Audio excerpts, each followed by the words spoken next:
Halo teman-teman, perkenalkan nama aku Anaka Sekar 153180884.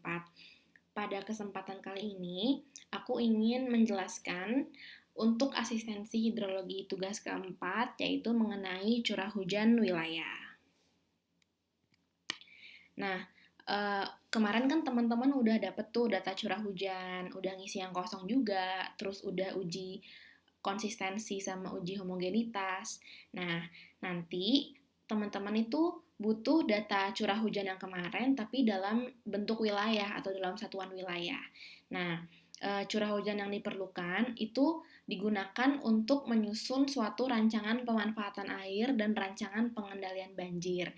Nah, tapi kan kemarin datanya itu masih dalam satu titik kan di stasiun tertentu gitu, misalnya stasiun Cisondari.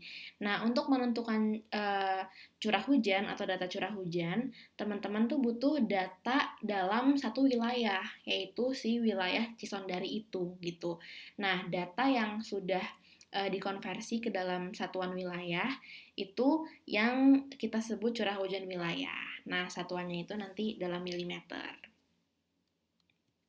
Nah, ini template curah hujan wilayahnya. Jadi nanti bakal ada dua metode yang teman-teman kerjakan untuk cari si curah hujan wilayah. Yang pertama ada metode aritmatik. Nah, ini satuannya itu dalam milimeter per tahun.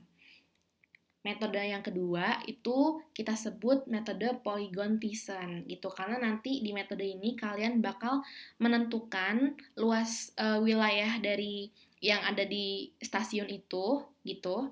Terus nanti baru deh kalian cari curah hujan wilayahnya dalam satuan milimeter per tahun per luas wilayah, yaitu kilometer persegi. Nah, disebut metode polygon Thiessen karena nanti teman-teman bakal pakai bantuan yaitu si poligonnya itu gitu. Nah, ini rangkumannya.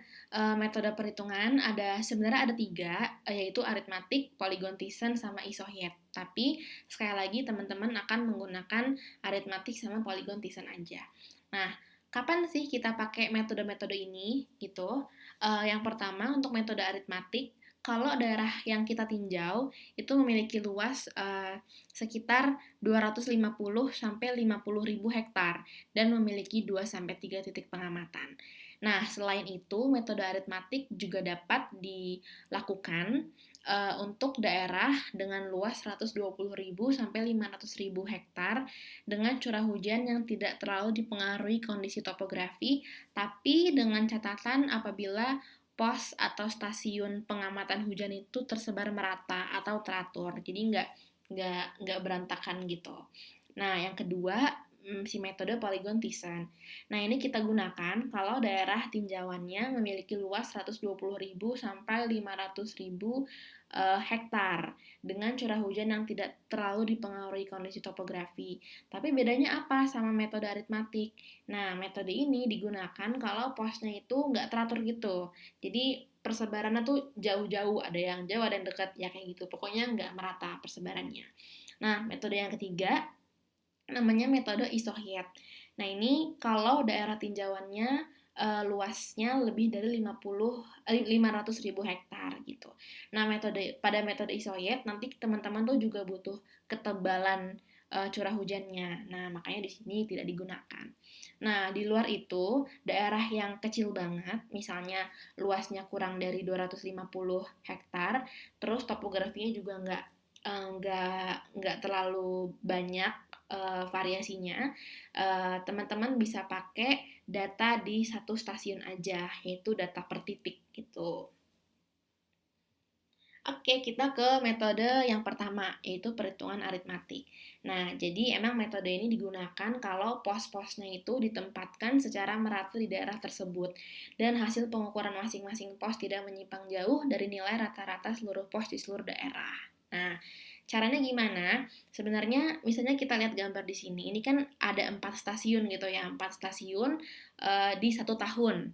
Nah, berarti kan stasiun itu memiliki uh, curah hujan yang berbeda. Nah, untuk mendapatkan data curah hujan wilayahnya, teman-teman tinggal cari rata-ratanya setiap tahun gitu. Jadi tinggal ditambah nih P1, P2, P3, P4 dijumlahkan terus dibagi 4 gitu. Nah, itu metodenya mudah.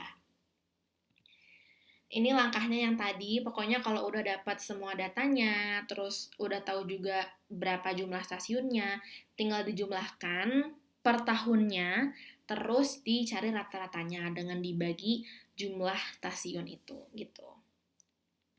Nah, untuk yang kedua, ini yang agak lebih rumit dari metode aritmatik, yaitu si metode Polygon Thiessen. Nah, metode ini digunakan jika titik-titik pengamatan di daerah tersebut tidak tersebar merata, sehingga digunakan pendekatan weighted average. Sebenarnya kalau mau cari curah hujan wilayah dengan menggunakan metode Polygon Thiessen, itu ada dua cara. Yang pertama itu dengan menggunakan software ArcGIS.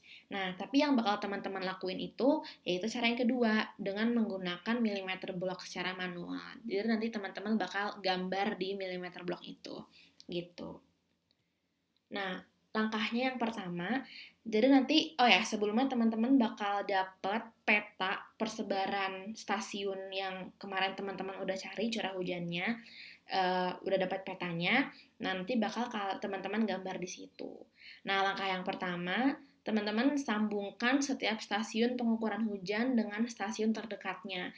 Ntar antar sambungan itu akan membentuk segitiga gitu dan nggak boleh memotong. Kira-kira kayak gini gambarnya. Nah, ini yang aku ambil petanya itu bukan peta yang bakal teman-teman kerjakan, tapi ini contoh aja. Jadi misalnya di sini ada stasiun Lembang, Margahayu, terus Dago Pakar, terus ada Cikapundung gitu.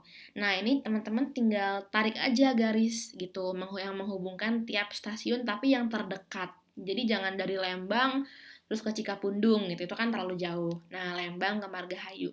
Nah, ini dihubungkan nanti bakal membentuk segitiga gitu. Pokoknya kayak gini dulu. Terus langkah yang kedua, tentukan titik tengah dari setiap sisi segitiga. Kemudian buat sebuah garis tegak lurus terhadap masing-masing sisi segitiga tersebut pada titik tengahnya. Nah, jadi kayak gini. Misalnya aku ambil garis sisi segitiga yang menghubungkan antara stasiun Margahayu sama Lembang gitu ya.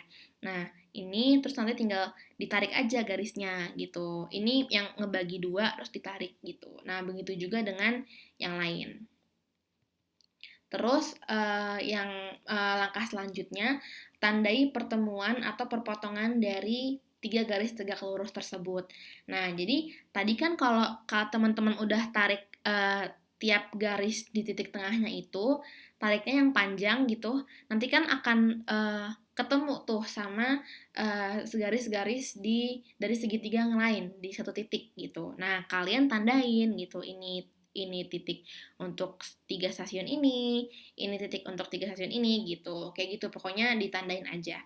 Makanya di sini tarik garis yang ngebagi sisinya itu harus panjang biar bisa tahu titik pertemuannya di mana gitu. Nah, terus garis-garis yang tadi, titik yang tadi yang udah ditentuin garis pertemuannya itu dihubungkan antara satu titik dengan titik yang lain sehingga membentuk poligon. Nah, nanti di setiap poligon yang terbentuk itu cuma ada satu stasiun hujan gitu. Nah, misalnya gini, ini sebenarnya yang kosong-kosong itu nanti pasti ada garis gitu. Kalau teman-teman kerjain secara langsung pasti ada garis. Nah, tapi di sini misalnya ya untuk poligon yang di Dago Pakar. Nah, ini kan poligon ini cuma ada Dago Pakar gitu. Poligon yang ini yang agak kepotong ini cuma ada Margahayu kayak gitu. Gitu. Nah, ini langkah-langkah yang tadi udah aku jelasin. Terus yang terakhir metode isohyet. Nah, ini tadi digunakan kalau daerah tinjauannya memiliki luas lebih dari 500.000 hektar. Dan teman-teman juga bakal butuh tebal hujan pada setiap stasiun itu sama luas wilayahnya. Nah, ini yang tidak teman-teman gunakan pada T04 ini. Nah, ini langkah perhitungannya. Oke, demikian asistensi untuk tugas T04. Selamat mengerjakan.